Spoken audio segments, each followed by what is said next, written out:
বিসমিল্লাহির রহমানির রহিম। Quick BD channel Facebook পেজে আপনাদেরকে স্বাগতম।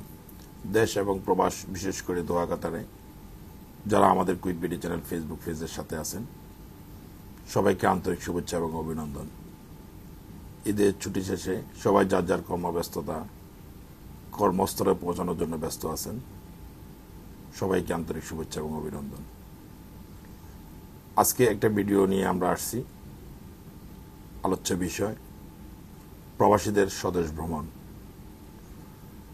বিশেষ করে যারা মধ্যপ্রাচ্যে আছেন, ইউরোপ আমেরিকাতে আছেন এবং গালফে আছেন,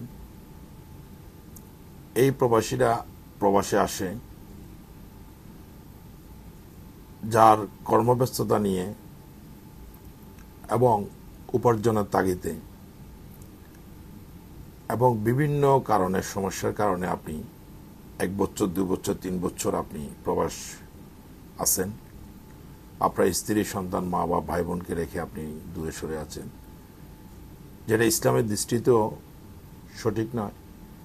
তারপর আমরা চেষ্টা করব বছরে অন্তত যারা প্রবাসী যারা আছেন, ব্যাচেলর যারা প্রবাসী আছেন, বছরে একটা বার হলেও আপনাকে স্বদেশ ভ্রমণ করতে হবে। এটা করা অবশ্যই জরুরি। এতে আপনাকে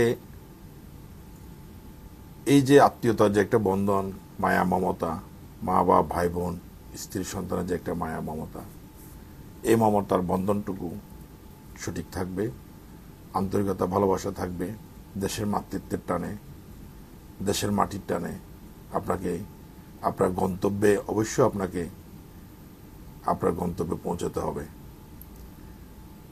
সেই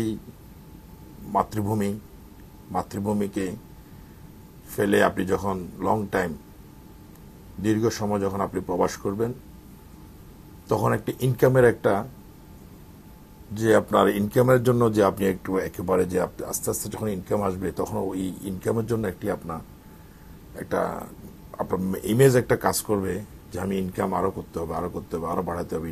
ইনকাম না করলে তো হবে না। এই ইনকামের পিছনে আপনাকে, এই আয়ের পিছনে আপনি দৌড়াতে আপনি 2 বছর, 3 বছর লং টাইম যে আপনি প্রবাস করতেছেন, সেটা মোটেই সঠিক নয়। প্রত্যেক বছর আপনি ইনকাম, আল্লাহর হুকুম, যেটা আল্লাহর পক্ষ থেকে আসবে, আপনার রিজিক যেটা আছে, ওই রিজিকের আপনি ওই ইনকামের বাইরে আপনি 1 টাকা উপার্জন করতে পারবেন না। একটা আপনার দানা পরিমাণও আপনি আপনার রিজিকের বাইরে খেতে পারবেন না। সো আপনাকে আপনার ইনকামের জন্য আপনি এত মরিয়া উঠে পড়ার জন্য কোনো প্রয়োজন নেই। বছর অন্তত চেষ্টা করবেন একটা বারও আপনি হলেও ভ্রমণ করার জন্য দেশে। আর বিশেষ করে যারা ফ্যামিলি নিয়ে আছেন দেশের বাইরে, যারা ফ্যামিলি পরিবারগুলো, বাচ্চা কাচ্চা যেগুলো পড়াশোনা করতেছে বাইরে, দেশের বাইরে স্কুলে, যার যার দেশের স্কুলে, কেউ অথবা বাংলাদেশ স্কুলে, কেউ অথবা বাংলাদেশের বাইরে অন্যান্য স্কুলে আপনি পড়ালেখা করাচ্ছেন, এই এগুলোকে নিয়ে আপনি প্রত্যেক বছর চেষ্টা করবেন সামারের ছুটি অথবা ডিসেম্বরে একটা বলে দেশে সফর করার জন্য। দেশে আপনি ভ্রমণ করলে এতে আপনার আপনাদের বাচ্চারা অনেক উপকৃত হবে। সেটা হচ্ছে যে আপনার বাচ্চারা পড়াশোনা করতেছে কাগজ কলমে পড়ালেখা করতেছে, কিন্তু অনেক কিছু থেকেই এরা বঞ্চিত। যারা বাচ্চাগুলা, ছেলে মেয়েগুলো আমাদের সরাসরি একটা জিনিস দেখলে, যেটা জিনিস দেখার পরে যেটা শিখবে, সেটা বই, কাগজ কলমে কখনো এটা শিখে আসবে না। যেমন কিছুদিন আগে, 1 বছর আগে আমার ফ্যামিলি আমি নিয়ে দেশে যখন ভ্রমণে গেছি, ওই ভ্রমণে আমার মেয়ে, ছোট বাচ্চা মেয়ে, বাইরে যখন আপনার নাস্তা করতেছে, তখন ব্যানানা খাচ্ছে। তো ব্যানানা খাচ্ছে, আমি জিজ্ঞেস করলাম যে বাইরে দেখলাম যে একটা কলা গাছ, আব্বু এটা চিনো? কয় না আব্বু চিনি না। তো আমি আব্বু তুমি ব্যানানা খাচ্ছ, এই ব্যানানা গাছ তুমি চিনো না? কয় না আব্বু। তো দেখেন, তো যেখানে বাচ্চারা ফল ফ্রুট খাচ্ছে, ফল ফ্রুটের গাছের নাম কোনটা, কি গাছ, এই ফল ফ্রুট খাচ্ছে। তারপর আপনার যেমন নদী, নালা, খাল, বিল, রাস্তাঘাট, বিভিন্ন অনেক কিছু যে শিক্ষা থেকে যেগুলা বই, খাতা, কলম এগুলো দিতে পারে না, যেগুলো সরাসরি থেকে দেখে যেটা শিখবে। তো আমাদের আবার বাচ্চা কাচ্চাগুলো দেখতেছি যে অনেকবার সফরে গেছে, একজন একরকম হাঁটতেছে, চলতেছে, ফিরতেছে।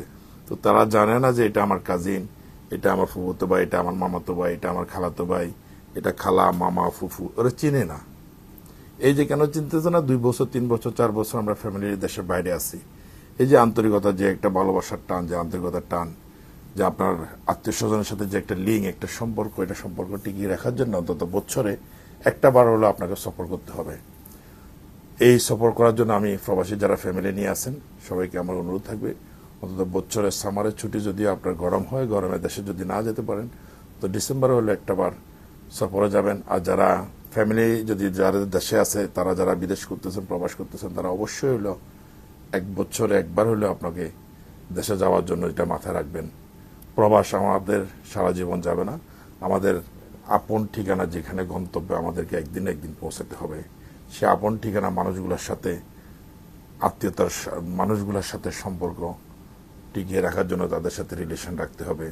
তাদের পরিবারের সাথে, আমাদের যারা ব্যাচেলর যারা আছেন এখানে আমাদের কাতারে, দোয়া কাতারে অথবা দেশের প্রবাসে, আপনাদেরকে প্রত্যেক সপ্তাহে একটা বার হলেও আপনাকে এই ফ্যামিলি, আত্মীয় স্বজন, ফ্রাইডে শুক্রবার যেদিন আমাদের হলিডে, ওই হলিডেতে আপনি আপনার আত্মীয় স্বজনের সাথে, আপনার ফুফু, যার মা বাপ যাদের আছে, মা বাবার সাথে প্রথমে, তারপরে আপনার ফুফু, চাচা, জ্যাঠা, খালা, খালু, তারপরে আপনার হচ্ছে মামা, মামি, এই যে আপনার খুব কাছের মা এবং বাবা দুজনে যে আত্মীয়, কাছের যে রক্তের সাথে সম্পর্ক যেসব আত্মীয় স্বজনগুলো আছে দেশে, ওদের খোঁজ খবর অন্তত সপ্তাহে একটা বার হলো, একটা দিন হলো শুক্রবার, ফ্রাইডে ছুটির দিন আপনাকে এটা মেনটেন করবেন।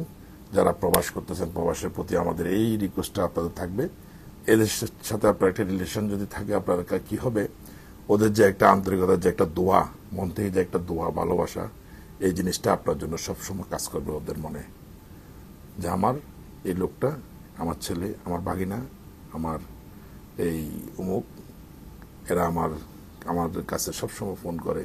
এই যে একটা আন্তরিকতা, একটা সম্পর্ক, এটা দিন দিন হারিয়ে যাচ্ছে। আপনি যখন লং ডিস্টেন্স বাইরে, দেশের বাইরে প্রবাস করবেন, তখন জিনিসটা হারিয়ে যাবে। তো আমি আর অনুরোধ থাকবে, আমি কি বলতে চাচ্ছি, আমি কি বোঝাতে চাচ্ছি আপনারা অবশ্যই বুঝতে পারছেন। আজ এ পর্যন্তই। আমার কথাগুলো যদি ভালো লাগে আমাদের সাথে থাকবেন, আর আমাদের ফেসবুক পেজ, যেটা কুইক ভিডিও চ্যানেলে আপনারা লাইক শেয়ার দিবেন এবং আমাদের সাথে থাকবেন। ধন্যবাদ সবাইকে। আসসালামু আলাইকুম ওয়া রাহমাতুল্লাহি ওয়া বারাকাতুহু।